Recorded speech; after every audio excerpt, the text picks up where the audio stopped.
করবে, নামাজ পড়বে না, রোজা রাখবে না, হজ করবে না, যাকাত দিবে না, কিন্তু যখন মৃত্যু চলে আসবে মনে চাইবে তওবা করার জন্য। আল্লাহু আকবার। মনে চাইবে তওবা করার জন্য, আল্লাহ বুঝি নাই, আমাকে মাফ করে দেন, আমি তো বুঝি নাই, বুঝলে আমল করতাম। ওই যে উম্মাতটা মৃত্যুর সময় তার অনুশোচনা আসবে, আল্লাহ তার জন্য একটা অফার আমি চাই। সুবহান। এবার বলেন হাবিবি আপনি কি চান? বললেন আল্লাহ যখন মালাকুল মাউত চলে আসবে, গড়গড়া যখন চলে যাবে, আপনারা জানেন গড়গড়ার পর তওবা আর কবুল হয় না। যখন ইন্তেকাল করবে, চিন্তা করেন একটা মানুষ যারা বসে আছেন সবাইকে একদিন মৃত্যুর স্বাদ গ্রহণ করতে হবে, সবাইকে একদিন ওই জায়নামাজ ছেড়ে দিয়ে মসজিদের খাটিয়ায় ঘুমাতে হবে। রাসূল বললেন আল্লাহ ওই মুহূর্তে যদি তওবার কথা মনে আসে তখন কি করবে? এবার রাসূল বললেন আল্লাহ মৃত্যু কেবলমাত্র আজরাইল আগমন করবে, আল্লাহু আকবার, একমাত্র আযাব আর গজব দিয়ে সে আমল করেন নাই, গুনাহগার গোলামের যখন রূহটা বের করে দিবে, ভাইরা আমার, রাসূল বললেন ওই মুহূর্তে যদি মনে করে আল্লাহ আমি তওবা করতে চাই, তওবা করতে চাই, আল্লাহ আমাকে মাফ করে দেন, রাসূল বললেন ওই সময় যে গুনাহগার উম্মতরা তওবা করতে চাইবে আল্লাহ ওই সময় তওবা কবুল করে না। রাসূল বললেন আমি তো আপনাকে বলছি, আল্লাহ বললেন আমি তো আপনাকে বলছি ওয়ালা সাওফা ইউতিকা রাব্বুকা ফাতারদা, জান অচিরে আপনাকে এমন কিছু দিব আপনি খুশি হয়ে যাবেন। জান রাসূল আপনার বক্তব্য আমি কবুল করলাম। আপনি রাসূল জেনে রাখেন কোন গুনাহগার উম্মত যদি মৃত্যুর সময় তওবা করে আমি আল্লাহ তাআলা তার তওবাটা কবুল করে নেব। এত দামি অফার রেখে রাসূলুল্লাহ চলে গেলেন। রাসূল বললেন মান ক্বালা সুবহানাল্লাহ তামলাউল মিজান ফি রাওয়ায়াতিন আখর তামলাআন মা বাইনাস সামাওয়াতি ওয়াল আরদ, যারা একবার সুবহানাল্লাহ পড়বে, চিৎকার করে বলি সুবহানাল্লাহ, যারা একবার সুবহানাল্লাহ পড়বে আসমান এবং জমিনের ভিতরে যত ফাঁকা জায়গা থাকবে আল্লাহ পাক এই একবার বলার কারণে সব দ্বারা পরিপূর্ণ করে দিবে। একটা হাদিস বলবো যেটা ইমাম কুরতুবী রাহমাতুল্লাহ আলাইহি কোট করেছেন, তাফসিরে কুরতুবী থেকে আপনাদের হাদিস শোনাচ্ছি। রাসূল বললেন সাহাবী কে কে আল্লাহ তাআলার জান্নাতে প্রথম তোমরা যেতে চাও? প্রশ্নটা কি? আল্লাহর জান্নাতে কে কে প্রথম যেতে চাও? আমি যদি আপনাদেরকে বলি আল্লাহর জান্নাতে কে কে প্রথম যেতে চান একটু হাত তোলেন তো। নারে তাকবীর, হাত নামান। আপনার আমার নবী প্রশ্ন করলেন জান্নাতের ময়দানে কে কে প্রথম যেতে চাও? আপনাদের মতো হৃদয় আবেগ নিয়ে হাত উত্তোলন করলেন সাহাবীরা, ইয়া রাসূলুল্লাহ ইয়া হাবিবাল্লাহ আমরা আল্লাহ তাআলার জান্নাতে প্রথম যেতে চাই, কারণ সাহাবীরা তো জান্নাতের পাগল ছিল, কথা বলেন ঠিক কিনা? সাহাবীরা হাত উত্তোলন করলেন, এবার বললেন শোনো জান্নাতে প্রথম যাইতে হলে একটা আমল করতে হবে। যেদিনকার রব্বুল আলামিন কিয়ামতের ময়দান কায়েম করবেন, মাথার 1 বিঘাত উপরে সূর্যটা চলে আসবে, সূর্যের তাপের কারণে মানুষের মগজগুলো গলতে গলতে নাকের ছিদ্র দিয়ে পড়তে থাকবে। কেন ইমাজিন দ্যাট, চিন্তা করেন ভাইয়ার আমার, যেই সূর্যের তাপের কারণে মানুষের জমিগুলো ফেটে যায়, যেই সূর্যের তাপের কারণে মানুষগুলো কালো হয়ে যায়, পৃথিবী থেকে সূর্যের দূরত্ব অনেক বেশি, এই সূর্যের কারণে মানুষগুলো জমিনে কাজ করতে পারে না, সেই সূর্যটা যদি মাথার 1 বিঘাত উপরে আসে কেমন লাগবে? সূর্যের তাপের কারণে মানুষের মগজগুলো গলতে গলতে ভাতের মারের মতো কানের ছিদ্র দিয়ে পড়তে থাকবে, জিহ্বাটা ঝুলতে ঝুলতে নাভি পর্যন্ত ঝুলে যাবে। রাসূল বললেন মানুষগুলো ত্রাহি ত্রাহি বলে চিৎকার করবে, পানি পানি বলে চিৎকার করবে, জমিনটা তামার হয়ে যাবে। আল্লাহ পাক রব্বুল আলামিন জাহান্নামকে 1 না 2 না 70,000 শিকল দিয়া বাঁধবে। আল্লাহু আকবার। আল্লাহ পাক রব্বুল আলামিন জাহান্নামকে ৭০,০০০ শিকল দিয়া বাঁধবেন, মা কুল্লি লিজাম। আবার প্রত্যেক শিকলের সাথে ৭০,০০০ ফেরেশতা থাকবে। চিন্তা করেন, জাহান্নামকে ৭০,০০০ শিকল দিয়া বাঁধবেন, মা কুল্লি লিজাম। প্রত্যেক শিকলে আবার ৭০,০০০ ফেরেশতা থাকবে। জাহান্নামকে টানবে, জাহান্নাম বলবে হাল মিন মাজিদ।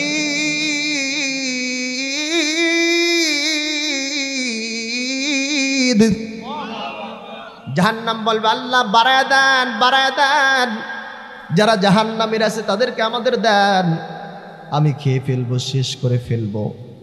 জাহান্নাম থর থর করে কাটতে থাকবে, মানুষগুলো পাগল হয়ে যাবে, পাগল হয়ে যাবে। রাসূল বললেন ওই দিনকার যদি প্রথম তোমরা জান্নাতে যেতে চাও, একটা আমল বলবো। আমি কি বলবো আপনাদের? জোরসে বলেন। রাসূল বললেন, যেটা ইমাম কুরতুবী কোট করেছেন, আউয়ালু মা ইউদআ ইলাল জান্নাহ আল হামিদুন আল্লাযীনা ইয়াহমাদুনা ফিস সাররা ওয়াদ দাররা। রাসূল বললেন ওই কঠিন মুহূর্তে আল্লাহ তাআলা যাকে প্রথম জান্নাতে ডাক দিবেন, তিনি আর কেউ না, তিনি আর কেউ না, তিনি হচ্ছে আল্লাহ তাআলার প্রশংসাকারী। সুবহান। কেমন প্রশংসাকারী? আল্লাযীনা ইয়াহমাদুনা ফিস সাররা ওয়াদ দাররা। বিপদে আপদে, সচ্ছলতা অসচ্ছলতায়, গোপনে প্রকাশ্যে সব সময় যেই লোকটা আল্লাহ তাআলার প্রশংসা করবে, আল্লাহ পাক ওই মুহূর্তে তাকে প্রথম জান্নাতে ডাক দিবে। এই যে সুবহানাল্লাহ পড়ছেন, এর দাম আছে কি নাই? একবার চিৎকার করে বলি সুবহানাল্লাহ। কষ্ট হচ্ছে?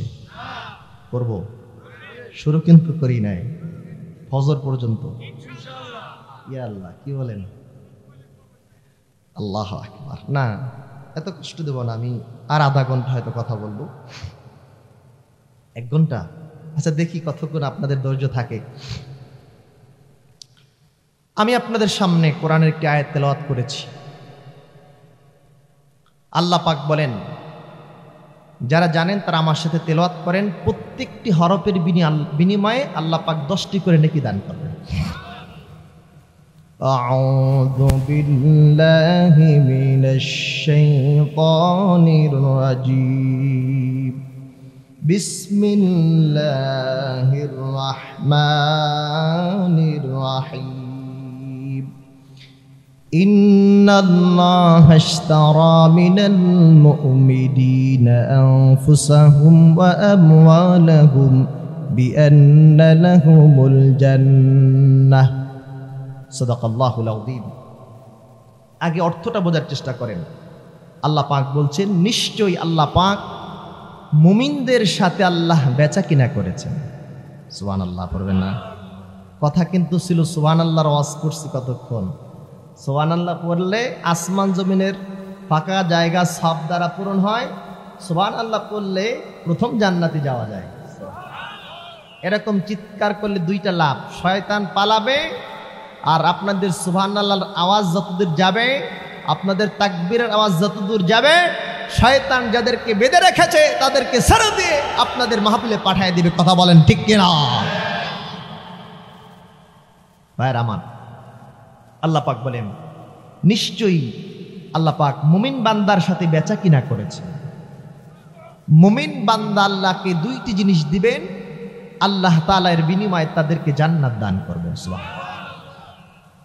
ভাইরা আমার, আল্লাহ পাক রব্বুল আলামিন বলেন, নিশ্চয় যারা মুমিন বান্দা আছো তাদের সাথে আমি আল্লাহ তাআলা বেচা কিনা করতে চাই। মুমিন বান্দা আল্লাহ তাআলাকে 2টো জিনিস দান করবে, 2টো জিনিস দেবে। একটা জিনিস হচ্ছে আনফুসাহুম, তাদের জীবনটা দান করে দিবে।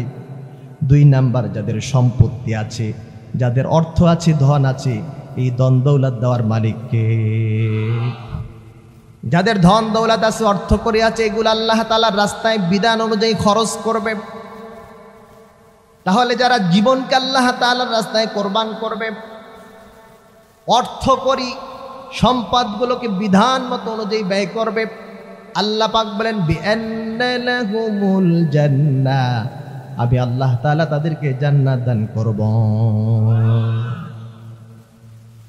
এই আয়াতে কারিমা যখন নাজিল হইছেন, এক সাহাবী রাসূলুল্লাহর কাছে গেছেন, হুজুর আল্লাহ বলছে যাদের ধন আছে আর জীবন আছে, এই দুইটা জিনিস আল্লাহকে দিলেই নাকি আল্লাহ জান্নাত দান করবেন। সাহাবীর নাম হারাম ইবনে মিলহান রাদিয়াল্লাহু তাআলা আনহু আরদা। কি নাম? হারাম ইবনে মিলহান। রাসূলের কাছে গেছেন, হুজুর আমার তো ধন নাই, আমি কেমনে জান্নাত কিনব? আচ্ছা বলেন তো, আল্লাহ তাআলার মতো বিক্রেতা পৃথিবীতে পাবেন? আল্লাহর দেওয়ার ভিতরে মাপে ভেজাল আছে, হ্যাঁ? আর আপনি 1 কেজি আটা কিনতে গেলে খোলা দেখবেন 50 গ্রাম কম হয়, ঠিক কি না? বেশি কিন্তু হয় না। কিন্তু আল্লাহ পাকের মতো আদেল, এত ন্যায়পরায়ণ শাসক আর ব্যবসায়ী পৃথিবীতে অন্য কেউ হতে পারে না। কথা বলো মুসলমান, ঠিক কিনা? আল্লাহ পাক বলছেন যে তুমি যদি দুটো জিনিস আমাকে দিতে পারো, then I will give a paradise, অর্থাৎ বি আন্না লাহুমুল জান্নাহ, আমি তোমাকে জান্নাত দান করব। সাহাবীর নাম হারাম ইবনে মিলহান রাদিয়াল্লাহু তাআলা আনহু বললেন, ইয়া রাসূলুল্লাহ, ইয়া হাবিবাল্লাহ, আমার তো ধন নাই, দৌলত নাই, আমার তো কিচ্ছু নাই, তবে আমার একটা জান আছে, আমার একটা পরাণ আছে। রাসূল বললেন, আল্লাহ তো দুইটা একসাথে দিতে বলেন নাই, যাদের দুইটা আছে তারা দুইটা দিবে, যাদের একটা আছে তারা একটা দেবে। কথা বলেন ঠিক কিনা? বলছেন, হুজুর আমার তো জীবন আছে, what can I do for you, আমি কি করতে পারি আপনার জন্য, বলেন হুজুর। রাসূল বললেন, তুমি কি জান্নাত কিনতে চাও আল্লাহর কাছ থেকে? বললেন, 100 বার কিনতে চাই, কারণ আল্লাহর কাছে জান্নাত কেনা এত দামি, আল্লাহ কোনোদিন তার গোলামকে ঠকাবেন না। কথা বলেন ঠিক কিনা? রাসূল হারাম ইবনে মিলহানকে বললেন, যাও বেদিন বাদশার কাছে তুমি দিনের দাওয়াত নিয়ে যাও। হারাম ইবনে মিলহান জীবনকে কেমনে আল্লাহ তাআলার পথে ব্যয় করে দেখেন। হারাম ইবনে মিলহান রাদিয়াল্লাহু তাআলা সরাসরি বাদশার কাছে চলে আসলেন। বেদিন বাদশার কাছে মাথা ঝুঁকায়া যেতে হয়, কিন্তু হারাম ইবনে মিলহান রাসূলুল্লাহর এমন উম্মত, তিনি মাথা ঝুঁকান না। আল্লাহু আকবার। কারণ মুসলমানরা কখনো মানুষের কদমে মাথা ঝুঁকাতে পারে না। কথা বলেন ঠিক কিনা? একজন শুধুমাত্র কেবলমাত্র সেজদার মালিক, চিৎকার বলেন তিনি কে? এজন্য মুসলমানের ইমাম যদি পরীক্ষা করতে হয়, ফিলিস্তিনের দিকে তাকায় দেখো। আল্লাহু আকবার। আজকে 1 না 2 না 15 মাস পর্যন্ত তারা জিহাদের ময়দানে যুদ্ধ করেছে। ইসরায়েল বাহিনী মনে করে হামাস যোদ্ধা শেষ হয়ে গেছে, কিন্তু না।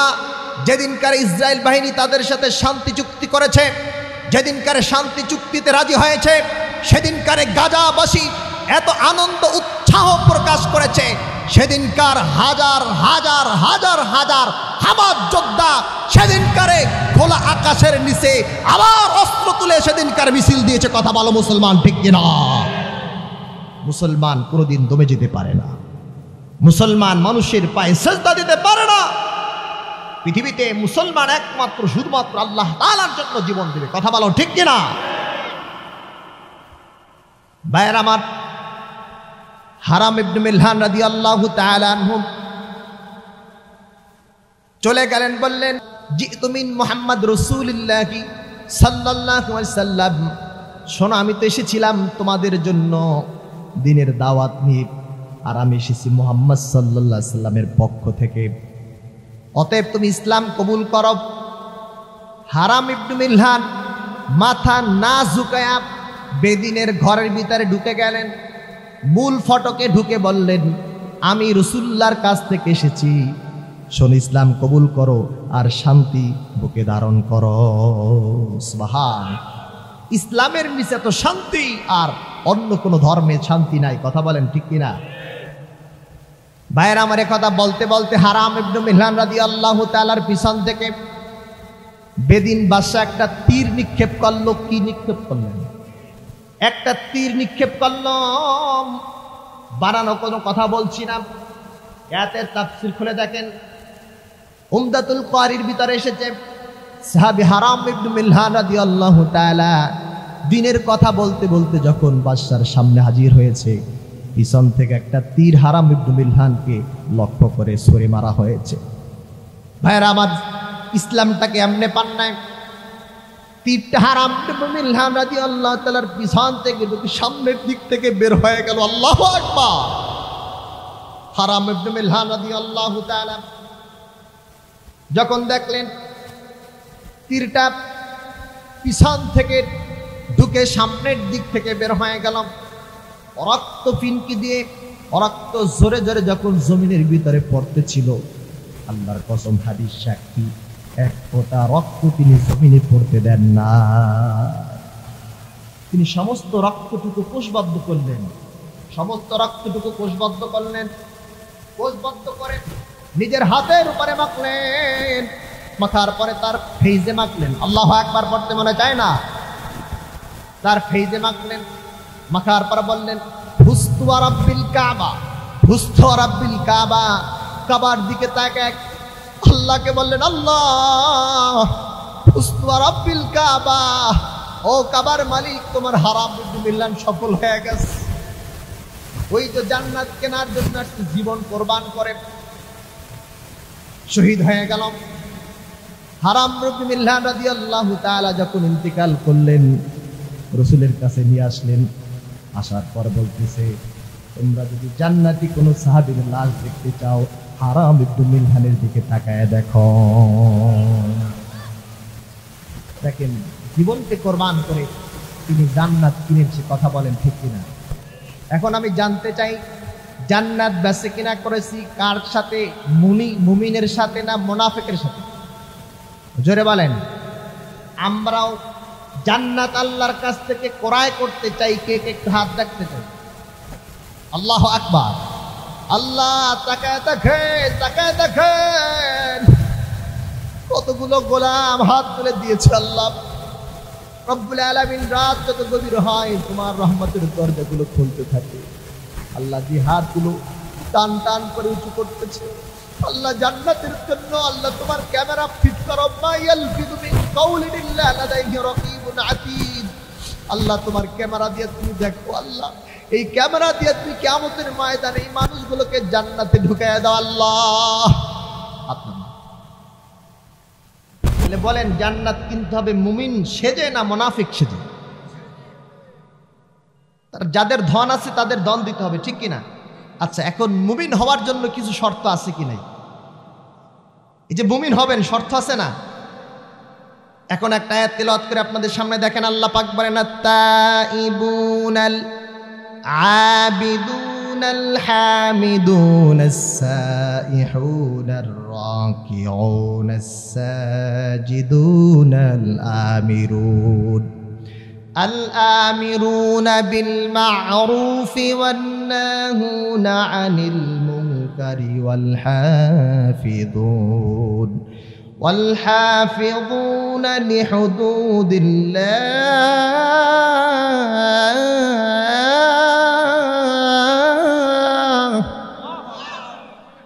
وبشر المؤمنين।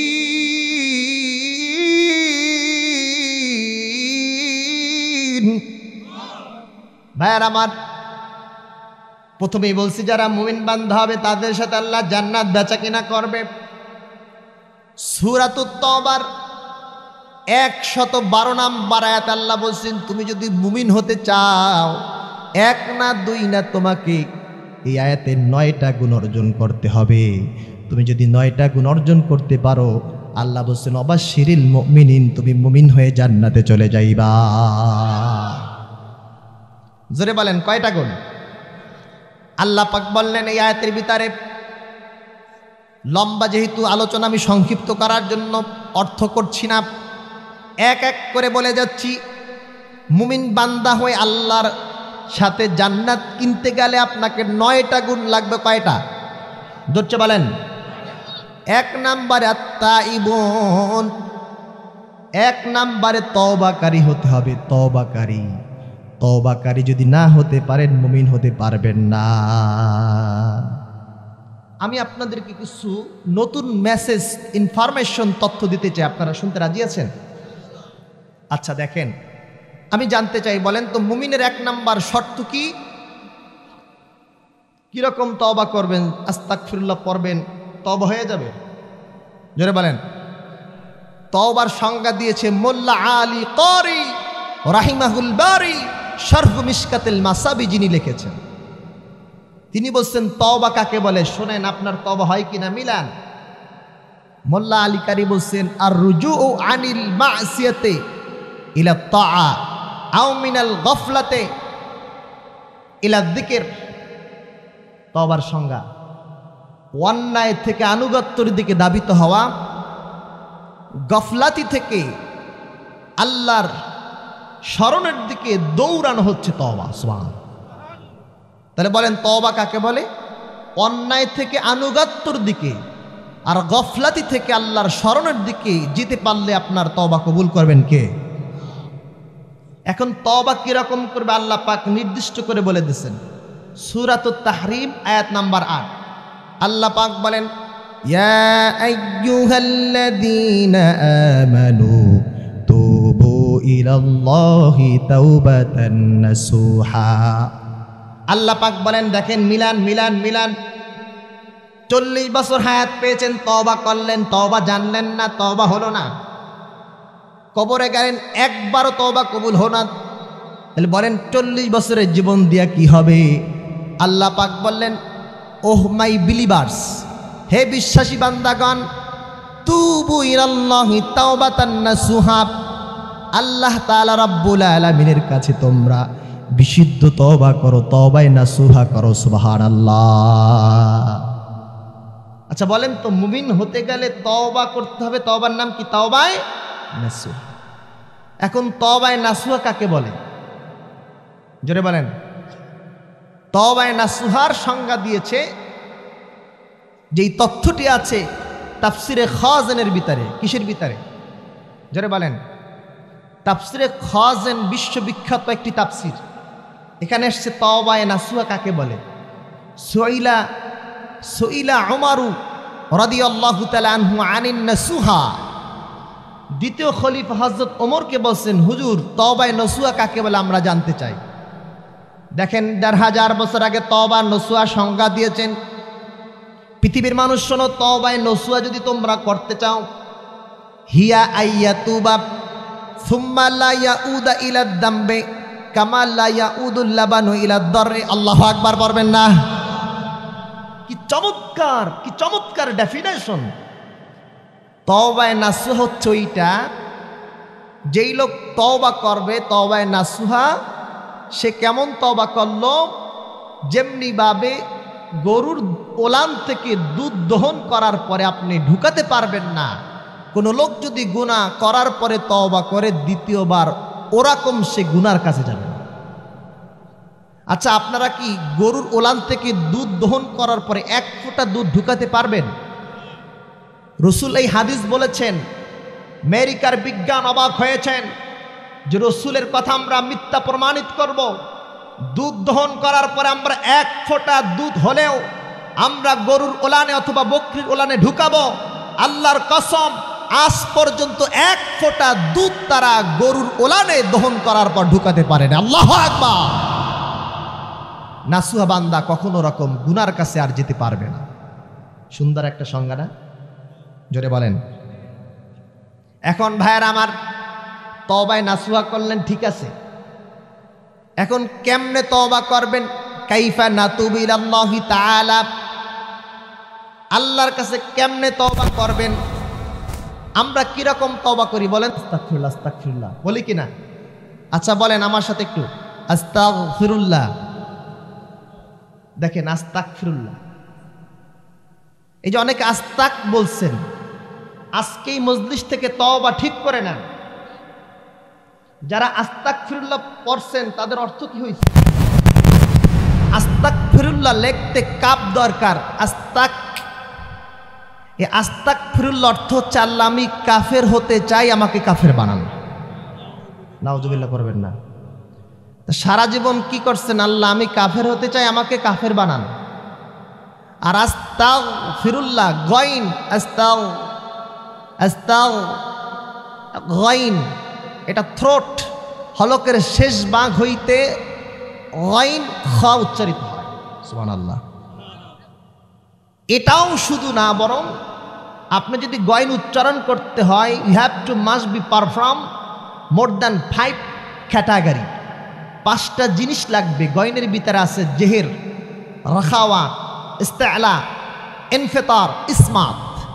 এটা 5টা গুণ আলেমরা বুঝবেন। এই 5টা গুণ যদি আপনি পারেন, ইট উইল বি প্রনাউন্স আস্তাগফিরুল্লাহ।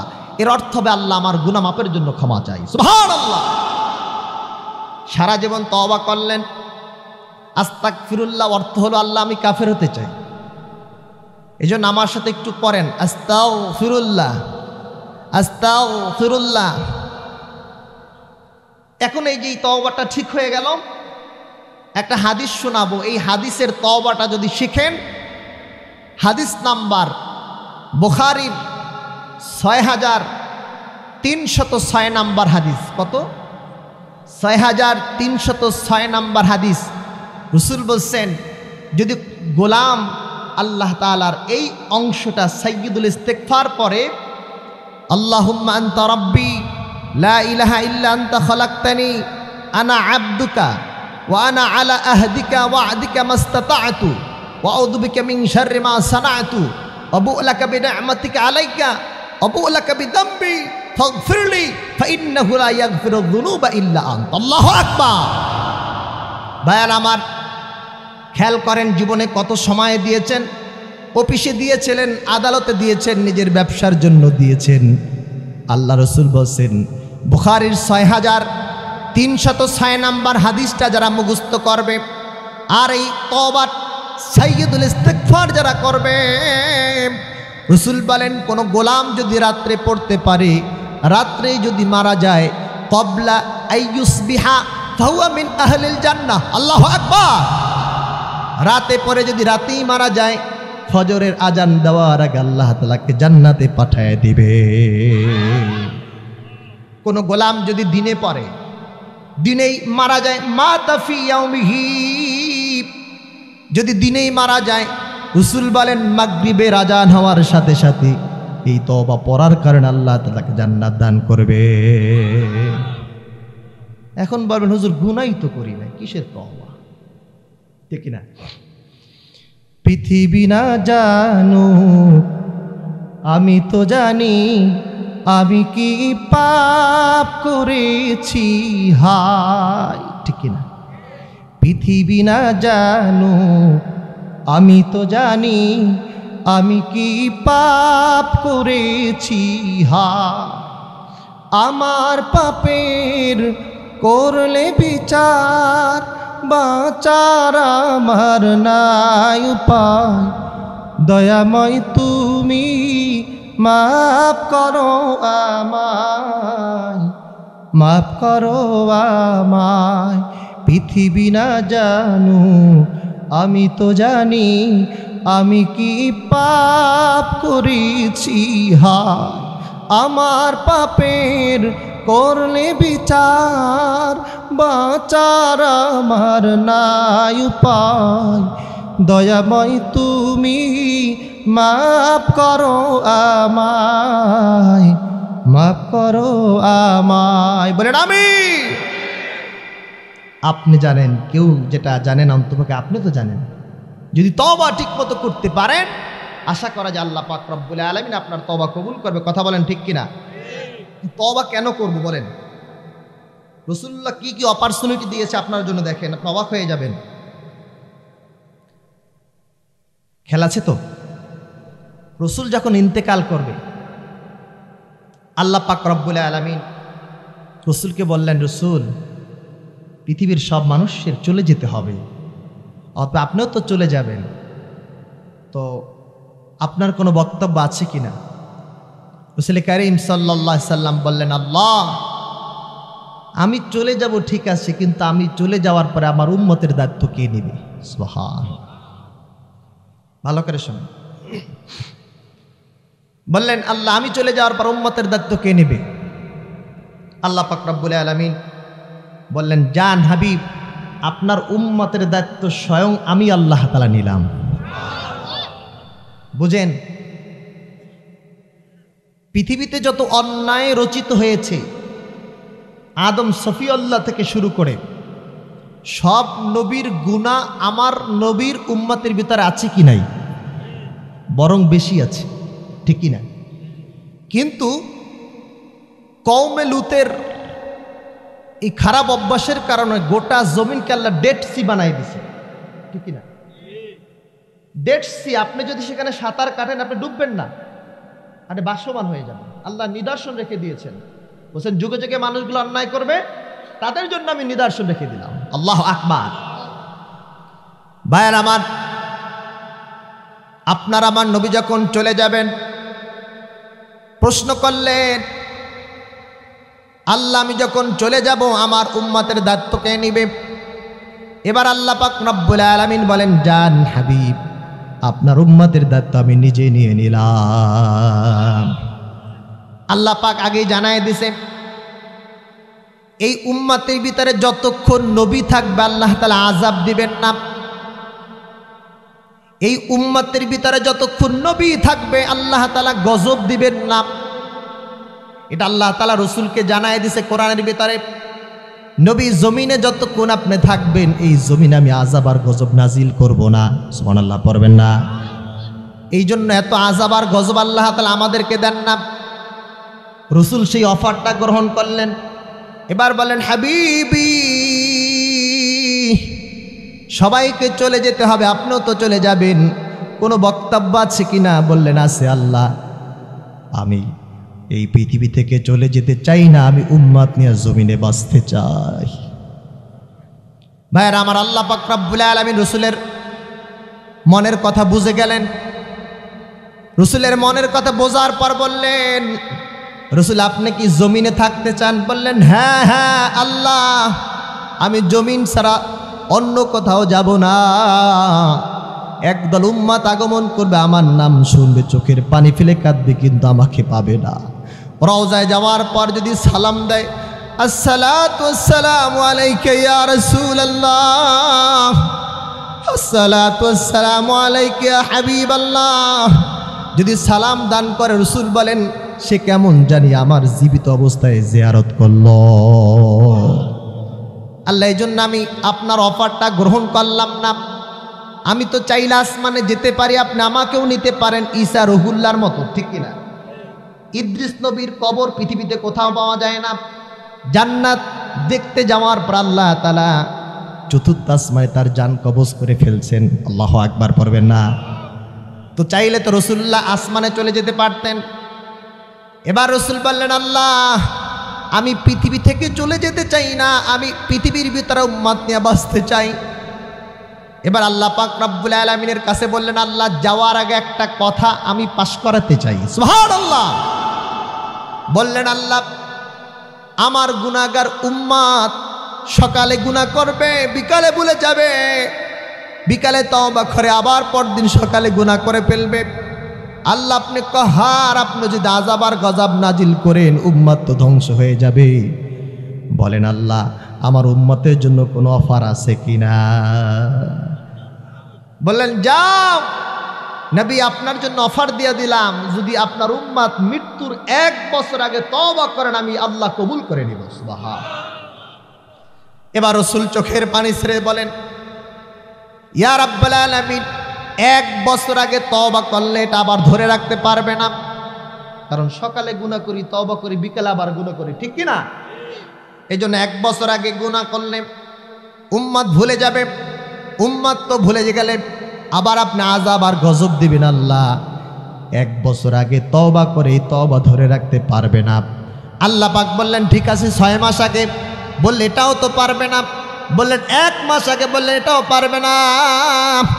বললেন 1 সপ্তাহ আগে, বললে এটাও তো আল্লাহ পারবে না। বললেন তাহলে রাসূল আপনাকে তো আমি বলেছি ওয়ালা সাউফা ইউতিকা রাব্বুকা ফাতারদা, রাসূল আপনাকে সন্তুষ্ট করব, আপনি যা চাইবেন আমি আল্লাহ তাআলা আপনাকে তা দিব। রাসূল আপনার কোনো বক্তব্য আছে? আছে। বলেন আছে, আছে। আমি আমার উম্মতের ব্যাপারে একটা কথা আপনার কাছে পাশ করাতে চাই। গুনাহগার উম্মত করবে, নামাজ পড়বে না, রোজা রাখবে না, হজ করবে না, যাকাত দিবে না, কিন্তু যখন মৃত্যু চলে আসবে মনে চাইবে তওবা করার জন্য। আল্লাহু আকবার। মনে চাইবে তওবা করার জন্য, আল্লাহ বুঝি নাই, আমাকে মাফ করে দেন, আমি তো বুঝি নাই, বুঝলে আমল করতাম। ওই যে উম্মাতটা মৃত্যুর সময় তার অনুশোচনা আসবে, আল্লাহ তার জন্য একটা অফার আমি চাই। সুবহান। এবার বলেন হাবিবি আপনি কি চান? বললেন আল্লাহ যখন মালাকুল মাউত চলে আসবে, গড়গড়া যখন চলে যাবে, আপনারা জানেন গড়গড়ার পর তওবা আর কবুল হয় না। যখন ইন্তেকাল করবে, চিন্তা করেন একটা মানুষ যারা বসে আছেন সবাইকে একদিন মৃত্যুর স্বাদ গ্রহণ করতে হবে, সবাইকে একদিন ওই জায়নামাজ ছেড়ে দিয়ে মসজিদের খাটিয়ায় ঘুমাতে হবে। রাসূল বললেন আল্লাহ ওই মুহূর্তে যদি তওবার কথা মনে আসে তখন কি করবে?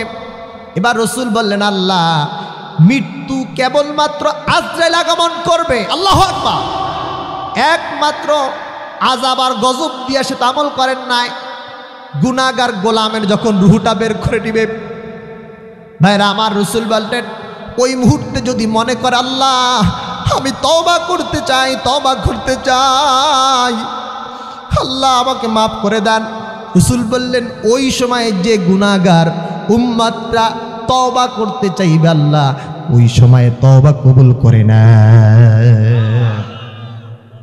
রাসূল বললেন আমি তো আপনাকে বলছি, আল্লাহ বললেন আমি তো আপনাকে বলছি ওয়ালা সাওফা ইউতিকা রাব্বুকা ফাতারদা, জান অচিরে আপনাকে এমন কিছু দিব আপনি খুশি হয়ে যাবেন।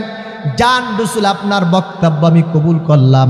আপনি রাসূল জেনে রাখেন কোন গুনাহগার উম্মত যদি মৃত্যুর সময় তওবা করে আমি আল্লাহ তাআলা তার তওবাটা কবুল করে নেব। এত দামি অফার রেখে রাসূলুল্লাহ চলে গেলেন।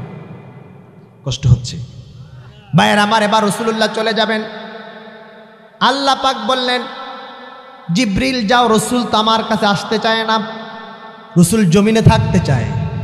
এই জন্য রাসূল বলেন মা বাইতি ওয়া মিম্বারি রাউযাতুম মির রিয়াজিল জান্নাহ, আমার ঘর আর মেম্বারের মাঝে, রাসূল যেখানে বক্তব্য দিতেন, আমার ঘর আর মেম্বারের মাঝে যেই জায়গাটা সামান্য কোনো জায়গা না, ওই জায়গাটা জান্নাতের একটা টুকরা। সুবহানাল্লাহ। যারা বলেন কিসের টুকরা? জান্নাতের টুকরা। ভাইয়ার আমার, আল্লাহ পাক রব্বুল আলামিন বললেন জিবরিল যাও, রাসূল যেহেতু দুনিয়া থেকে আসমানে আসবে না, আর রাসূল বলেছে ওই জায়গা জান্নাতের একটা টুকরা, যাও জান্নাত থেকে একটা টুকরা নিয়া রাসূল যে জায়গায় ঘুমাবে ওই জায়গায় বসায় দাও। সুবহানাল্লাহ পড়বেন না? যে জায়গায় রাসূল ঘুমাবে উলামায়ে কেরাম লিখেছেন ফেরেশতারা জান্নাত থেকে একটা টুকরা ধরে রাসূল যে জায়গায় ঘুমাবেন ওই জায়গায় বিছাই দিয়েছেন। চিৎকার করে বলে আল্লাহু আকবার। এই জন্য জান্নাতের বাগান উলামায়ে কেরাম লিখেছে কোন উম্মত যদি রাসূলুল্লাহর রওজা জিয়ারত করে সোনালী গিলাপ, সোনালী ওই দৃশ্য যদি কেউ দেখতে পারে তাকে জান্নাতের একটা জায়গা দেখার সওয়াব আল্লাহ তাআলা দান করবে। সেই রাসূল আপনার জন্য এত বড় অফার রাখলেন। এক নাম্বার অফার আল্লাহ পাক বললেন যদি আল্লাহর কাছ থেকে জান্নাত কিনতে চাও তোমাকে তাইবুন হতে হবে, তওবাকারী হতে হবে। কথা বলেন ঠিক কি না? দুই নাম্বারটা বলবো। দুই নাম্বার আপনাকে আল্লাহ তাআলা বললেন আল আবিদুন,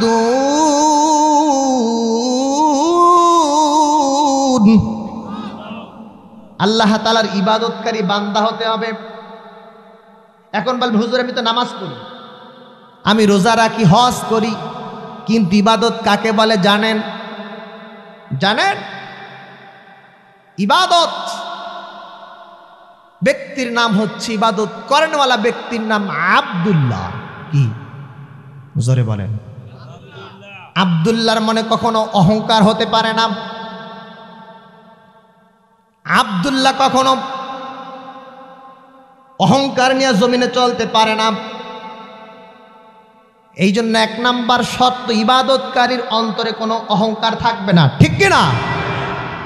আর আপনার আমার সমাজ একটু সম্পদের মালিক হইলে, একটু ক্ষমতা পাইলে এমন অবস্থা করে মনে হয় এর মাঝে আর কোনো লোক নাই। কথা বলেন ঠিক কিনা? অথচ আপনি আব্দুল্লাহ, মুখে বলেন আব্দুল্লাহ কিন্তু ইবাদত করেন না আব্দুল্লাহর কথা বলেন ঠিক কিনা? হযরতে মারিয়াম আলাইহিস সালাতু ওয়াস সালাম যখন সন্তান জন্ম দিলেন বৈধভাবে ঈসা রুহুল্লাহকে, আল্লাহ বললেন যাও জিবরিল মারিয়াম আলাইহিস সালাতু ওয়াস সালামের তুমি এই মুখ বরাবর এখানে একটা ফু দিবা, এই ফুয়ের বরকতে আল্লাহ তাআলার কুদরতে একটা সন্তান হয়ে যাবে।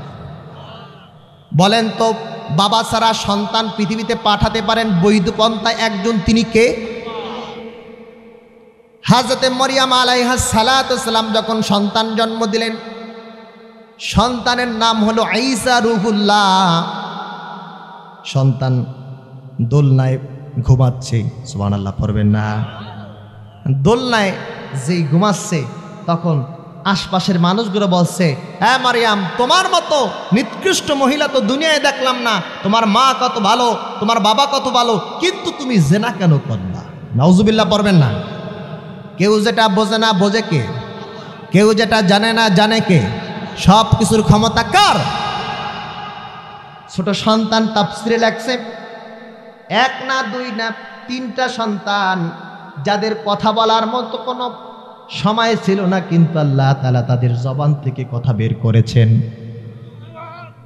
এখন আম্মার এইটা বলে, ওই ছোট সন্তান শোনে কি শোনে না? তাফসীর খুলে দেখেন ভাইয়ার আমার, সূরা মরিয়মের 30 নম্বর আয়াত খুলে দেখেন।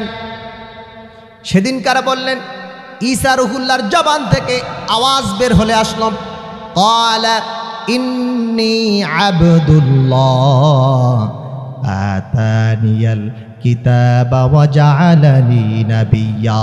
আল্লাহু আকবার। ছোট সন্তান দোলনা থেকে বলল, এই বেটা থাম, ইন্নী আবদুল্লাহ, আমার এক নাম্বার পরিচয় আমি আব্দুল্লাহ। আল্লাহু আকবার বলবেন না? সেদিনকার ছোট সন্তান জবান মোবারকে ঈসা রুহুল্লাহ এক নাম্বার পরিচয় দিলেন, ইন্নী আবদুল্লাহ, আমার এক নাম্বার ডেফিনেশন সংজ্ঞা ডেজিগনেশন আমি আব্দুল্লাহ। 2 নাম্বার আতানিয়াল কিতাব ওয়া জাআলানি নাবিয়্যা, আল্লাহ আমাকে কিতাব দান করেছেন আর নবী হিসাবে পাঠাইছেন আমাকে।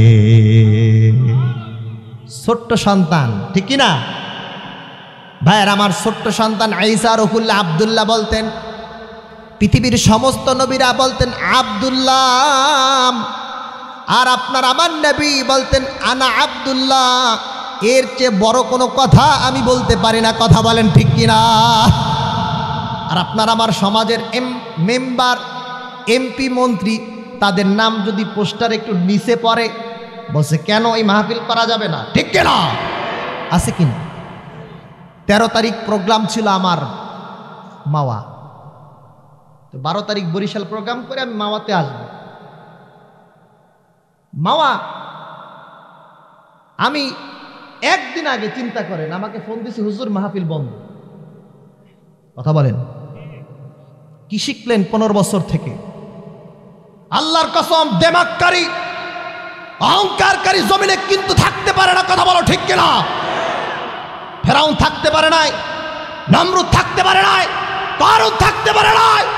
পৃথিবীর ভিতরে যারা জালেম হয়েছে পৃথিবীতে তারা টিকে থাকতে পারে না, কথা বলো ঠিক কিনা?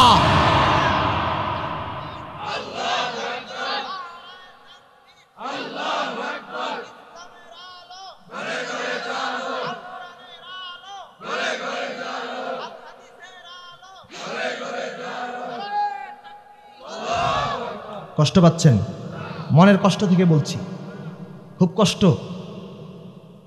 আমাকে বলা হলো হুজুর আসতে দেওয়া হবে না আপনাকে। কারণ কি? কারণ একজনের নাম দেওয়া হয় নাই, উনি কেশিয়া, উনি এমন আব্দুল্লাহ, ওই আব্দুল্লাহর নাম পোস্টারে কেন হয় না, এই জন্য মাহফিল করতে দেবে না। আল্লাহর কসম করে বলছি, মিথ্যা বলি না। মাহফিল আমাকে যেতে দেওয়া হলো না, প্রোগ্রাম ক্যান্সেল।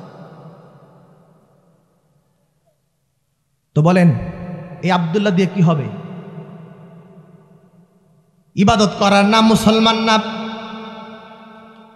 নামাজ পড়লে মুসলমান হতে পারে না, আব্দুর রহমান নাম হলে মুসলমান হতে পারে না। আল্লাহ পাক বলেন ওয়ালা তামুতুন্না ইল্লা ওয়া আনতুম মুসলিমুন, তোমরা পরিপূর্ণ মুসলমান না হয়ে মারা যেও না। কথা বলেন ঠিক কিনা? তোমরা পরিপূর্ণ মুসলমান না হয়ে মারা যাও না। তাহলে আপনি তো আব্দুর রহমান, আবার কিসের? আমার তো মুসলমানের নাম আছে, আমার বাপ মুসলমান, মা মুসলমান, তাহলে আমিও মুসলমান, এই তো না। এই মুসলমানের দাম নাই। রাসূল হাদিস বলেছেন, ইয়াতি আলান নাসে জামান, একটা সময় আগমন করবে যেই সময় ইয়াজতামিউনা ওয়া ফি রাওয়ায়াতিন আখার ওয়া ইউসাল্লুনা ফিল মাসাজিদ লাইসা ফিহি মুমিন। এমন একটা সময় আগমন করবে, মসজিদে যাবে, সেজদা দিবে, রুকু করবে, তাশাহুদ পড়বে। রাসূল বলেন লাইসা ফিহি মুমিন, রাসূল বললেন লাইসা ফিহি মুমিন, রাসূল বললেন লাইসা ফিহি মুমিন। ও নামাজি হতে পারে, ও সিজদাকারী হতে পারে, ও রুকুকারী হতে পারে, ও মুমিন না। কথা বলো ঠিক কিনা? তো কি মনে করছেন আপনি? ইবাদত করলেই জান্নাতি, সেজদা দিলেই জান্নাতি? আপনাকে আব্দুল্লাহ হতে হবে। আল্লাহর ইহসান জানেন আপনাকে আমাকে কি করছে? আল্লাহ বলে, গোলাম তুই এত অহংকারী কেন হলি? ওয়া আল্লামাকা মা লাম তাকুন তা'লাম, তুই যখন কিচ্ছু জানতি না তোকে তো আমি শিক্ষা দিয়েছি, ঠিক কিনা? আজকে এমপি, আমা মেম্বার অফ পার্লামেন্ট, আমা ইঞ্জিনিয়ার, আমা ডক্টর, অনেক কিছু আপনি বলতে পারেন, লট অফ ডেজিগনেশন আপনার আছে, কিন্তু আপনি তো কিচ্ছু জানতেন না। শিখিয়েছেন কে? আল্লাহ বলেন, গোলাম ওয়ালা লাকা সিন্নুন তাক্তা, তোর দাঁত ছিল, এই দাঁত দিয়া চিবায়া যে শ্বশুর বাড়ির রোস্ট খাও, ও খাওয়ার মতো শক্তি দিয়েছে কে? ওয়ালা লাকা উযনুন তাসমা, তোর কান ছিল না, যে কান দিয়ে তুই শুনছো, তুই তাকায় দেখ তোর বাড়ির পাশে একজন লোকের কানের আওয়াজ বন্ধ করে দিয়েছি। ওয়ালা লাকা আইনুন তানদুর, তোর চক্ষু আছে কিন্তু চক্ষু দিয়ে দেখবার শক্তি আমি দিয়েছি, কারণ অনেক মানুষ আছে যার চক্ষু আছে কার দৃষ্টি নাই। ওয়ালা লাকা ইয়াদুন তাবতিশ, তোর হাত ছিল, হাত দিয়ে ধরবার মতো, হাত দিয়ে অহংকার করবার মতো, হাত দিয়ে জুলুম করবার মতো শক্তি তো আমি তোকে দিয়েছি। কথা বলো ঠিক কিনা? ওয়ালা লাকা রিজলুন তামশি, তোর পা ছিল, পা দিয়ে হাঁটবার মতো শক্তি ছিল না, আমি তোকে পা দিয়েছি। অম্বাআতু লাকা ইরকাইনে রাকিকাইনে ফি সাদরি উম্মিক, অম্বাআতু লাকা ইরকাইনে রাকিকাইনে ফি সাদরি উম্মিক। আহা গোলাম, তুই যখন ছোট্ট ছিলি তুই দুধ পান করতে পারি না, তুই দুধ পান করতে পারতি না, তুই দুধ পান করতে পারতি না, তোর খাবার জমিনে তৈরি হয় নাই। আল্লাহু আকবার। তোর নিউট্রিশন খাবার জমিনে কেউ আনতে পারে নাই। আমি তোর মায়ের বক্ষদেশ থেকে দুইটা রগ নিয়া ওই রগ থেকে এমন একটা দুধ দিয়েছি, হাররান ফি শীতা, শীতের সময় উষ্ণ উষ্ণ দুধ তোর মায়ের বক্ষদেশ থেকে বের করে তোকে পান করিয়েছি। তুই গরম সহ্য করতে পারো নাই, শীতের সময় আমি তোকে উষ্ণ গরম দুধ দিয়েছি, গরমের সময় হালকা ঠান্ডা শীতল দুধ পান করে তোকে বড় করেছি। আজকে তোর পথ, আজকে তোর পথ, আজকে ডেজিগনেশন, আজকে তোর সম্মান, আজকে তোর ক্ষমতা, তুই যা করবি আল্লাহর কসম তোকে প্রতিদান দেওয়া হবে। কথা বলো ঠিক কিনা? লা ইউগাদিরু সগীরাতান ওয়ালা কাবীরাতান ইল্লা আহসাহা। আহা, সামান্য গুনাহ থাকবে, বড় গুনাহ থাকবে, বড় আমলও থাকবে, ছোট আমলও একজন উঠাবেন, তিনি কে? আল্লাহ পাক রব্বুল আলামিন বলবেন, ইকরা কিতাবাক, তুমি তোমার কিতাব পড়ো। সেদিনকারে সামনে একটা কিতাব চলে আসবে, কিতাব দেখে বলবে আল্লাহ লা ইউগাদিরু সগীরাতান ওয়ালা কাবীরাতান ইল্লা আহসাহা। আল্লাহ এটা এমন কিতাব, কেমন কিতাব, ছোট অন্যায়টা আছে, বড় অন্যায় আছে, ছোট আমল আছে, বড় আমল আছে। বলেন উঠাবেন একজন, তিনি কে? এই জন্য আমরা সব ভেদাভেদ ভুলে গিয়ে আমরা সবাই ইবাদত করবো একজন, তিনি কে? আল্লাহ বলছেন ওয়া'বুদ রাব্বাকা হাত্তা ইয়াতিয়াকাল ইয়াকিন। সূরা হিজরের ৯৯ আয়াত আল্লাহ বলছেন তোর মৃত্যু আসার আগ পর্যন্ত তুই একমাত্র রবের ইবাদত করবি। কথা বলেন ঠিক কিনা? রাজি আছেন? আমি কি আরো দুই একটা গুণের কথা বলবো নাকি চলে যাব? মোনাজাত দি বলবো? কষ্ট হচ্ছে? আমাকে বসায় রাখছেন ২.৫ ঘন্টা, আপনাকে সারিয়ে তো সকালে, ঠিক কিনা? না, অল্পতে ছেড়ে দেবো, কষ্ট নিয়েন না। এরপর আল্লাহ পাক রব্বুল আলামিন বলেন আল হামিদুন। ২ নাম্বার গুণ হচ্ছে প্রশংসাকারী। সুবহানাল্লাহ। তো প্রশংসাকারীর অস্ত হয়ে গেছে, মনে আছে? হয়েছে না? প্রশংসাকারীর অস্ত করে ফেলছি। একটা হাদিস শোনাই, বুখারীর সর্বশেষ নাম্বার হাদিস ৭,৬৫৩ নম্বর হাদিস, ৭,৭৫৩ নম্বর হাদিস, বুখারীর সর্বশেষ নাম্বার হাদিস। রাসূল বললেন, কালিমাতানে হাবিবাতানে ইলার রহমান, আল্লাহর কাছে দুইটা বাক্য আছে যেইটা খুব প্রিয়। সুবহানাল্লাহ পড়বে না? আপনার কাছে আপনার স্ত্রী প্রিয়, আপনার কাছে আপনার সন্তান প্রিয়, আল্লাহর কাছে দুইটা কালিমা বাক্য আছে সবচেয়ে বেশি প্রিয়। এই দুইটা বাক্য যদি জিহ্বায় বলা হয়, খফিফাতান আলাল লিসান, জিহ্বা দিয়া বললেই হালকা ভাবে বলতে পারে। সুবহানাল্লাহ। রাসূল বলেন, সাকিলাতান ফিল মিজান, যেদিনকার ইকরা কিতাবাক বলবেন, কিতাব পড়ো, ওদিনকারে ওই আমলনামায় এই দুইটা শব্দের সব যখন উঠাবেন, মিজানের পাল্লা এত ভারী হয়ে আল্লাহ তাআলা আপনাকে জান্নাতে পাঠায় দেবে। এই দুইটা শব্দ কি জানা দরকার আছে কিনা? সুবহানাল্লাহি ওয়া বিহামদিহি সুবহানাল্লাহিল আযীম। সুবহানাল্লাহ বলতে কষ্ট হয়েছে? সুবহানাল্লাহি ওয়া বিহামদিহি সুবহানাল্লাহিল আযীম। এই দুইটা শব্দ যদি বলতে পারেন, মিজানের পাল্লা ভারী করবেন কে? আর রাসূল একটা হাদিসে বলছেন, কোন গোলাম যদি দৈনিক 100 বার সুবহানাল্লাহি ওয়া বিহামদিহি এটি তেলাওয়াত করে, আল্লাহ পাক রব্বুল আলামিন তার গুনাহ কত পরিমাণ মাফ করবেন, মিসলা জাবাদিল বাহার, সমুদ্রের ফেনাও যদি তার গুনাহকে স্পর্শ করে আল্লাহ তার গুনাহ মাফ করে দেবে। এজন্য শুকরিয়া আদায় করতে রাজি আছি ইনশাআল্লাহ। এরপরে 4th নাম্বার গুণ আস-সাইহুন। যদি আপনি আল্লাহর কাছ থেকে জান্নাত কিনতে চান, আপনাকে সাইহুন, রোজাকারী হতে হবে। সুবহানাল্লাহ। সামনে রোজা আছে না? রাসূলুল্লাহ ভাইয়েরা আমার ভালো করে শোনেন, বর্তমান রজব মাস চলছে। এই রজব মাসের শুরু থেকে শাবান মাস পর্যন্ত রাসূলুল্লাহ দোয়া করতেন, আল্লাহুম্মা বারিক লানা ফি রজবা ওয়া শাবান ওয়া বাল্লিগনা রমাদান। আল্লাহ রজব শাবানে বরকত দান করে, রমজান পর্যন্ত হায়াত লম্বা করে। কেন রাসূলুল্লাহ দোয়া করতেন? এই সমাজে অনেক মানুষ গত বছর ছিল, আজ তারা জমিনে নাই। কথা বলেন ঠিক কিনা? এমনও হতে পারে এই মজলিসে মানুষ থাকতে পারে রমজান পাবেন না, কিন্তু আমরা দোয়া করি আল্লাহ আমাদের জন্য রমজান পর্যন্ত হায়াত লম্বা করে, বলে আমিন। মানুষ কই যায় রে দুনিয়া ছাড়িয়া, মসজিদের পালকি আইনা দুলা দেয় সাজায়া তারে জনমের লাগিয়া। মানুষ কই যায় রে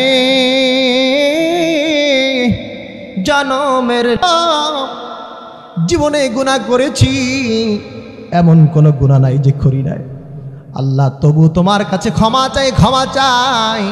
আল্লাহ কিয়ামতের ময়দানে যখন সূর্য মাথার এক বিঘা দুবারে চলে আসবে, সূর্যের তাপের কারণে মানুষের মগজগুলো যখন গলতে গলতে নাকে ছিদ্র দিয়ে পড়তে থাকবে, আল্লাহ ওদিনকারে আমাদের পরিচয় দিও আবদি, আমার বান্দা, ঠিক কিনা?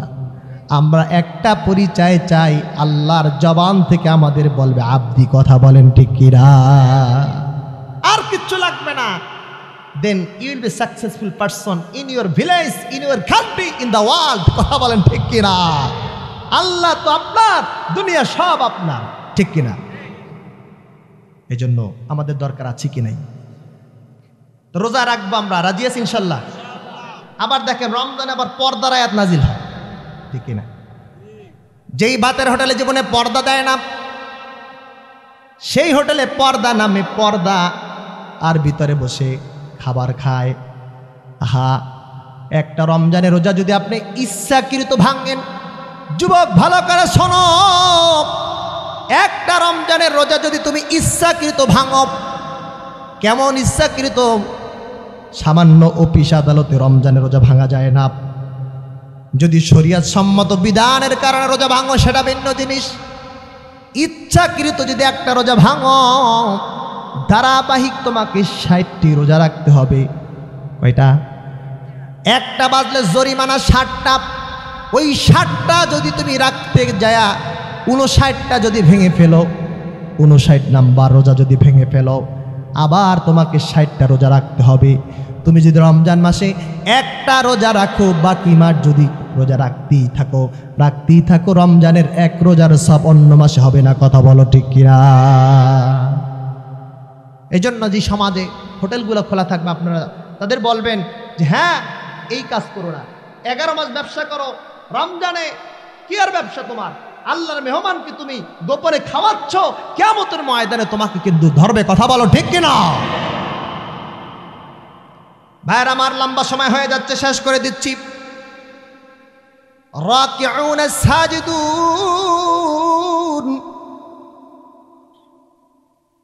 5 নাম্বার আর 6 নাম্বার গুণ একসাথে শোনেন। যারা আল্লাহর কাছ থেকে জান্নাত কিনতে চান তাদেরকে 2টা গুণ আরো লাগবে। রুকুকারী হতে হবে আর সিজদাকারী হতে হবে। মারহাবা বলবেন না? আল্লাহ বলেন আকিমুস সালাত ওয়া আতুজ যাকাত ওয়ারকাউ মা'আর রাকিঈন। তোমরা নামাজ কায়েম করো, যাকাত দাও, আর রুকুকারীদের সাথে রুকু গাও। সুবহানাল্লাহ। এজন্য আল্লাহ পাক বলেন রুকুকারী যদি হতে পারো বেশি রুকু দিবা, রুকু যদি দিতে পারো আল্লাহ তাআলা রব্বুল আলামিন তোমাকে মুমিন বান্দা হিসেবে কবুল করবেন। সুবহানাল্লাহ। আর একটা গুণ হচ্ছে আস-সাজিদুন, সিজদাকারী হতে হবে। সুবহানাল্লাহ। সিজদা এত দাম, এত দাম। আল্লাহ পাক সূরাতুল আলাকের ভিতরে বলে অসজুদ ওয়াকতারিব, সিজদা দাও, আল্লাহর কাছে হয়ে যাও। ওই যে আব্দি, আল্লাহর কাছ থেকে যদি শুনতে চান এটা আমার বান্দা, ইউ হ্যাভ টু পারফর্ম সিজদা। সিজদা আপনাকে দিতে হবে। উসজুদ ওয়াকতারিব, সিজদা দাও, আল্লাহর কাছে হয়ে যাও। সিজদা দাও, আল্লাহর কাছে হয়ে যাও। মুসলিমের হাদিস, আকরাবু মা ইয়াকুনুল আবদু মির রাব্বিহি ওয়া হুয়া সাজিদ। রাসূল বলেন সিজদার মতো কোনো জিনিস নাই যে আল্লাহর সাথে খুব কাছাকাছি হওয়া যায়, আচাকাছি হওয়া যায়। 1 নাম্বার আমল সিজদা যার বেশি থাকবে সে কিয়ামতের ময়দানে আল্লাহর খুব কাছে থাকবে। সুবহান। এজন্য একটা ঘটনা আমি আপনাদের বলতে চাই। হযরতে মূসা আলাইহিস সালাতু সালাম বলেন আল্লাহ তুকাল্লিমু মাই হাল তুকাল্লিমু আহাদান গায়রি। আল্লাহ তুমি আমার সাথে কথা বলো, অন্য কারো সাথে আছে কথা বলো? কারণ কথা বললে আল্লাহর সাথে যোগ্যতাটা প্রমাণ হয় না, ঠিক কিনা? যদি সরাসরি এমপি মন্ত্রীর সাথে কথা বলতে পারেন, আপনার দাম এলাকায় আছে কি নাই? এক সেলফি দিয়া কি যে দুর্নীতি হয়েছে, ঠিক কিনা? হ্যাঁ, একটা সেলফি দেখায় দুর্নীতি করে, তার মানে বোঝা গেল সেলফির কি দাম, ঠিক কিনা? তা আল্লাহর সাথেও সেলফির দাম আছে কি নাই? কথা বলেন। তা আল্লাহ বললেন মূসা প্রশ্ন তো একটা করছো, কারণ কাল্লাম আল্লাহু তাকলিমা, তোমাকে তো কথা বলার যোগ্যতা দিয়েছি আমার সাথে। তো মূসা বললেন আল্লাহ আমার মাঝে আর দূরত্ব, মূসা আলাইহিস সালাতু সালামকে বললেন যে মূসা আমাকে প্রশ্ন করছো যে আমি কারো সাথে কথা বলি কি না তোমার ছাড়া, তো আমি তোমাকে পাল্টা প্রশ্ন করি, ডু ইউ নো, তুমি কি জানো বাইনি ও বাইনিকা, তোমার মাঝে আমার মাঝে কত দূরত্ব? এটা আগে জানো, কথাটা তা পরে বলি। মূসা আলাইহিস সালাতু সালাম বলেন it's a simple question for me. এটা সাধারণ একটা কোশ্চেন, যদি এরকম ইংলিশ বলেন না, আমি বোঝাবার জন্য বলছি। তাহলে এটা সোজা কোশ্চেন। আমার মাঝে আর আপনার মাঝে দূরত্ব বাইনি ও বাইনিকা সামান্য দূরত্ব। আমি বলি আমি তুর পাহাড়ে, আপনি আসমানে। মূসা আলাইহিস সালাতু সালামকে আল্লাহ বললেন তুমি পাইলে 0। সুবহানাল্লাহ করবেন না ভাই আমার। মূসা আলাইহিস সালাতু সালাম বলেন আল্লাহ কাল্লাম আল্লাহু তাকলিমা, আমার সাথে আপনি কথা বলেন, অন্য কেউ কি আছে আমার মতো আপনিও কথা বলেন। আল্লাহ পাক বলেন মূসা আমি জানতে চাই তোমার সাথে যে কথা বলি তোমার মাঝে আর আমার মাঝে দূরত্ব কত তুমি কি জানো? বললেন আল্লাহ আমার মাঝে আর আপনার মাঝে দূরত্ব হচ্ছে আমি তুর পাহাড়ে, আপনি হচ্ছে আসমানে। আল্লাহ বললেন না না না মূসা তোমার উত্তর হয়েছে, আমি হচ্ছি এমন এক জায়গায় বাইনি ওয়া বাইনিকা ৭০ আলফা হিজাব, তোমার মাঝে আর আমার মাঝে এক না দুই না 70,000 পর্দা আছে। ওয়া আনা ওয়ারা আল হিজাব, 70,000 পর্দার পিছন থেকে তোমার সাথে কথা বলি। তবে একটা কথা বলি মুসা, সাতাতি উম্মাতুন ফালা হিজাবা বাইনি ওয়া বাইনাহুম, অচিরে এমন একদল উম্মত আগমন করবে যাদের সাথে আমি কথা বলবো, একটা পর্দাও থাকবে না, 70,000 পর্দা উঠে দিয়ে তাদের সাথে কথা বলবো। মুসা আলাইহিস সালাম তো অবাক হয়ে গেলেন, কি বলে উম্মতের সাথে কথা বলবে 70,000 পর্দা উঠাই দিয়া, আর আমার সাথে কথা বলে 70,000 পর্দার বিছান দিয়া। এবার বললেন আল্লাহ এরা কারা? বললেন উম্মাতু মুহাম্মাদ উম্মাতু আহমদ, এরা মুহাম্মাদের উম্মত। আল্লাহ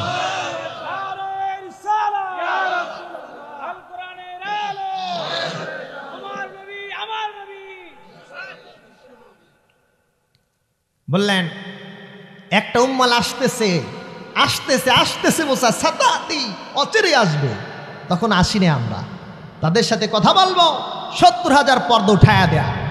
এবার বললেন আল্লাহ কখন? এই প্রশ্ন জিজ্ঞাসা করার আগে বললেন আল্লাহ এত দামি উম্মত আমি নবী মুসাকে দান করেন, এত দামি উম্মত যদি পেয়ে যাই আমি বড় দামি হয়ে যাব। আল্লাহ বললেন registration has been complete, Muhammad সাল্লাল্লাহু আলাইহি ওয়াসাল্লামের নাম রেজিস্ট্রেশন কমপ্লিট হয়ে গেছে। মারহাবা বলবেন না? আমার দাদার হাতের ফিঙ্গারপ্রিন্ট ছাড়া তার সিম চুরি করা যাবে না, ঠিক কিনা? আল্লাহ পাক বললেন এই উম্মত আমি আল্লাহ তাআলা মুহাম্মদ সাল্লাল্লাহু আলাইহি ওয়াসাল্লামকে দান করলাম। এবার বললেন আল্লাহ আরেকটা দরখাস্ত আছে, এত দামি নবীর উম্মত, এত দামি নবীর উম্মত, ওই নবীর উম্মত আমারে বানায় দেন। বলেন যান, আপনাকে মুহাম্মদ সাল্লাল্লাহু আলাইহি ওয়াসাল্লামের উম্মত হওয়ার যোগ্যতা দান করলাম। সুবহানাল্লাহ। আলোচনার শেষ পর্যায়ে চলে আসছে ভাইয়ের আমার, গভীর মনোযোগে খেয়াল করুন, গভীর মনোযোগে খেয়াল করুন। এবার বললেন আল্লাহ কখন আমার সাথে কথা বলবেন? 70,000 পর্দার পিছন দিয়া, কিন্তু এই উম্মতের সাথে যখন আপনি কথা বলবেন 70,000 পর্দা উঠে যাবে কখন? এবার বলেন ইদহুম ইয়াসজুদুন, আল্লাহু আকবার। ভাইয়েরা আমার, আল্লাহ পাক বললেন গোলাম যখন নামাজে দাঁড়ায় আনতা আবুদাল্লাহ কান্নাকা তারাহু ফাইন লাম তাকুন তারাহু ফাইন্নাহু ইয়ারাক, গোলাম যখন আল্লাহু আকবার বলে নামাজে দাঁড়াবে, নামাজে দাঁড়ায়া আল্লাহ তাআলাকে দেখে দেখে নামাজ পড়বে। সুবহানাল্লাহ। যদি আল্লাহ তাআলাকে দেখতে না পারে, মনে করবে এই জগতের মালিক আমার আল্লাহ, এই আল্লাহ তাআলা আমাকে দেখছেন। সুবহানাল্লাহ পড়বেন না? এরকম সব মন যদি নামাজে রাখতে পারে, ওই নামাজে যখন একটা সিজদা দিবে, ওই সিজদা দেওয়ার সাথে সাথে আমি 70,000 পর্দা উঠায় দিয়ে তার সাথে কথা বলবো। এত দাম সেই সিজদা আমরা দিই না। এবার ভাইরা আর মাত্র 2টা গুণ আছে, আমি কি সংক্ষিপ্ত 5 মিনিটে বলবো।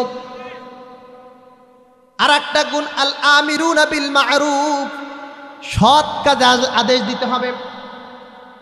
সমাজে বড় অভাব হয়ে গেছে, সৎ কাজে আদেশ নাই।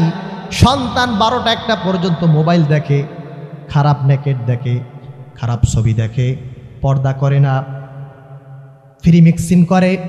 সন্তান ঠিকমতো ঘরে থাকে না, সন্তান নামাজ পড়ে না, ঠিকমতো কোনো ভালো কাজে আদেশ দেয় না। কথা বলেন ঠিক কিনা? বা একটু বোঝার চিন্তা করেন, এই তাফসির যদি না বোঝেন আপনার কিন্তু লাভ নাই। শুধু নামাজ পড়ে আপনি জান্নাত পাবেন না, এই 9টা গুণ না থাকলে জান্নাত কিনতে পারবেন না। তো জান্নাতে ঢুকবেন কিভাবে ভাইয়ের আমার? নিজে আমল করবেন, সন্তান লম্পট হবে। নিজে আমল করবেন, সন্তান যাইবে রিসোর্টে মেয়ে নিয়ে, ঠিক কিনা?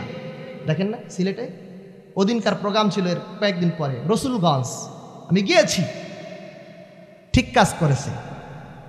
আগুন দিয়ে জ্বালায় দিয়া ওদেরকে বিবাহ করাই দিয়েছে, ঠিক কিনা? এদেশে হাজারো পতিতা তালায় আছে, জেনারেশন আছে, যুবক আর যুবতী দিয়ে তারা সময় কাটায়, ঠিক কিনা? আমরা এটা বন্ধ করতে চাই কি চাই না? যেই সমাজে থাকবে ওই সমাজের ভিতরে আল্লাহ লানত করে। আপনার সন্তান কোথায় যায় আপনাকে আদেশ করতে হবে, সন্তান নামাজ পড়তে হবে, আমল করতে হবে, নাহলে আপনার কিন্তু জান্নাত হবে না। এই আয়াতের তাফসীর করতে এসেছে আল আমিরুনা ইলা সুন্নাহ, সুন্নাতের দিকে আপনার সন্তানকে, আপনার অধীনস্থকে অর্ডার করতে হবে। কথা বলেন ঠিক কিনা? রাসূল বলেন মান আহাব্বা সুন্নতি ফাকাত আহাব্বানি ওয়া মান আহাব্বানি কানা মাই ফিল জান্নাহ। যে আমার সুন্নাতকে ভালোবাসবে সে আমি রাসূলকে ভালোবাসলো, আর যে রাসূলকে ভালোবাসলো সে আমার সাথে জান্নাতে থাকবে। সুবহানাল্লাহ। আল্লাহকে যে পাইতে চায়, আল্লাহকে যে পাইতে চায়, হযরতকে ভালোবেসে আরশ কুরসি লৌহ কালাম, আরশ কুরসি লৌহ কালাম না চাইতে পেয়েছে সে। ঠিক কিনা ভাইয়ের আমার? এবার শেষ নাম্বার আর একটা গুণ আছে, ওয়ান্নাহুনা আনিল মুনকার। অন্যায় দেখলে এটাও নিষেধ করবে, শুধু আদেশ করবেন না, অন্যায় দেখলে। এখানে তাফসীর আছে আন্নাহুনা আনিশ শিরক, শিরিকের আখড়া থেকে আপনাকে নিষেধ করতে হবে। যেখানে দেখবেন শিরিক হয়, যেখানে দেখবেন মানুষকে সেজদা দেয়, ওটা বন্ধ করা দরকার আছে কিনা? শিরিক করা যাবে না। সূরাতুজ জুমারের 65 নম্বর আয়াত আল্লাহ বলছে, রাসূল আপনাকে বলছি, আপনাকে লাইন আশরাকতা লা ইয়াহবাতান্না আমালুক ওয়া লা তাকুনান্না মিনাল খাসিরিন। আপনি নবী মুস্তাফাও যদি শিরিক করেন, আপনার আমল আমি ধ্বংস করে দেব। তাহলে শিরিক করা যাবে। সর্বশেষ নাম্বার গুণ আল হাফিজুনা লিহুদুদিল্লাহ। ভাইয়ের আমার, সর্বশেষ নাম্বার গুণ, 9 নাম্বার গুণ ওয়াল হাফিজুনা লিহুদুদিল্লাহ। এখানে আয়াতে এসেছে আল্লাহ পাক রব্বুল আলামিন বলেন আল্লাহর হুদুদ, সীমানা, আল্লাহ তাআলার সীমানাকে রক্ষা করতে হবে। সুবহানাল্লাহ পড়বেন না? বাংলাদেশের বর্ডার আছে, সীমানা আছে, ঠিক কিনা? বাংলাদেশের বিজিবি আছে, ভারতের বিএসএফ আছে, ঠিক কিনা? দাদারা চায় খুব আমাদেরকে নিচে দিতে, কিন্তু আমাদেরকে উঠাবার মালিক কে? চিৎকার করে বলো কে? ইন্ডিয়ার বর্ডার আছে, পাহারা দেয় বিএসএফ। বাংলাদেশের বর্ডার আছে, পাহারা দেয় বিজিবি, ঠিক কিনা? আল্লাহ বলেন, ও গোলাম শোনো, পৃথিবীতে ওয়া ইন্না লিকুল্লি মালিকিন হেমাব, প্রত্যেক মালিকের একটা বর্ডার আছে। বাংলাদেশের একটা বর্ডার আছে, ইন্ডিয়ার বর্ডার আছে, আমেরিকার বর্ডার আছে, ঠিক আমি আল্লাহ তাআলার একটা বর্ডার আছে। সুবহানাল্লাহ। বাংলাদেশের বর্ডার ক্রস করলে ভারতের লোকদেরকে মায়ের আছে কি নাই? দেখেন না, বাংলাদেশের মানুষ স্বাধীনতাকামী, ঠিক কিনা? ওরে আপনি জীবনে রক্তের খেলা দেখা, যুদ্ধ দেখা, হাজার হাজার মানুষকে কতল করে, ওরে কখনো পিছপা করা যাবে না। কথা বলো ঠিক কিনা? আমার জীবনের শেষ বিন্দু রক্ত থাকা অবস্থায় এদেশের একটু মাটিও ছাড় দিব না। কথা বলো মুসলমান, ঠিক কিনা? ওরা আমাদেরকে মাঝে মাঝে গুলি করে। 15 বছরে এমন ইতিহাস ছিল, গুলি করে টানায় রাখতো। কথা বলেন ঠিক কিনা? ওই বর্ডার ক্রস করা যায় না। আল্লাহরও কিছু বর্ডার আছে। আল্লাহ রসুল বললেন, শোনো, ওয়াইন্না লিকুল্লি মালিকিন হেমা, প্রত্যেক মালিকের একটা বর্ডার আছে। আলা ওয়াইন্না হেমাল্লাহ, আর আল্লাহর বর্ডার আছে। আল্লাহর বর্ডার হচ্ছে মাহারিমহু, জমিনে যতগুলো হারাম জিনিস আছে ওটা হচ্ছে আল্লাহ তাআলার বর্ডার। হারাম, সুদ খাওয়া হালাল না হারাম? এই দেখছেন সাউন্ড কমে গেছে, আসল জায়গায় ঘা। সুদ খাওয়া হালাল না হারাম? ঘুষ দেওয়া হালাল না হারাম? অন্যের জমি খাওয়া হালাল না হারাম? ক্ষমতার অপব্যবহার করা হালাল না হারাম? নামাজ তরক করা হালাল না হারাম? যত হারাম আছে আল্লাহ রসুল বলছেন, আল্লাহ সাবধান, আল্লাহর বর্ডার হচ্ছে হারাম। তুমি যেই একটা হারামকে আরাম বানাবা, যেই একটা হারামকে আরাম বানাবা, আল্লাহ তাআলার গুলি আছে কি নাই? সরে বলো। আল্লাহ বলছেন তোর গুলি জাহান্নাম। কথা বলো ঠিক কিনা? এই জন্য 9 নাম্বার গুণ والحافظون لحدود الله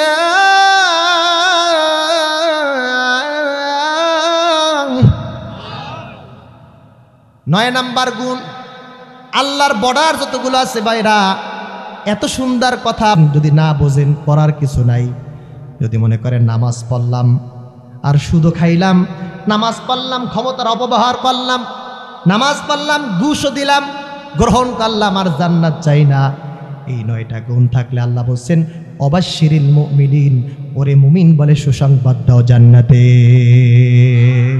এই 9টা গুণ থাকলে আল্লাহ বলছেন বিআন্না লাহুমুল জান্নাহ আমি তোর সাথে জান্নাতের বেচা কিনা করলাম আল্লাহু আকবার আল্লাহু আকবার এখন বেচা কিনা করলে তো সামনাসামনি হতে হবে ঠিক কিনা কথা বলছেন বেচা কিনা করতে গেলে মোবাইল যদি কিনতে চান দোকানদারকে বলবেন ভাই টাকা নেন মাল দেন ঠিক কিনা বেচা কিনা করতে হলে একজনকে সামনাসামনি বলতে হয় বি'তু আর একজন বলতে ইশতারাইতু এ ভাই বিক্রি করলাম এ ভাই ক্রয় করলাম মাঝখানে টাকা বিনিময় ইন এক্সচেঞ্জ টাকা আর টাকার পরিবর্তে মাল তো সামনাসামনি বেচা কিনা করতে হয় 9টা গুণ আছে জান্নাত কিনতে হবে কার কাছ থেকে জোরসে বলেন কার থেকে আল্লাহর কাছ থেকে জান্নাত কিনবেন আল্লাহর কাছে গেছেন কে কে দেখি জান্নাত কিনলেন কেমনে এক ব্যাখ্যা রাসূলুল্লাহ 27 তারিখে পৃথিবীর সমস্ত মুমিনের পক্ষ থেকে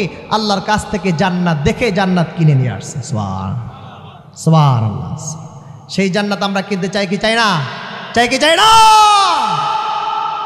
2টা আনফুসাহুম আর একটা বলছিলাম সম্পদ কতক্ষণ যাদের অর্থ আছে এই অর্থ আল্লাহ রাস্তায় ব্যয় করা দরকার আছে কি নাই অনেক সময় হয়ে গেছে ভাইয়েরা আমার কষ্ট হয়েছে আমি কষ্ট দিছি ঠিক কিনা আমি শুধু আপনাদের আবেগ দেখে আলোচনাটা করলাম না এত আলোচনা আমি করতাম না আমার আগামীকালকে প্রোগ্রাম সিলেটে তো যাই হোক 9টা গুণ অর্জন করতে চাই কি চাই না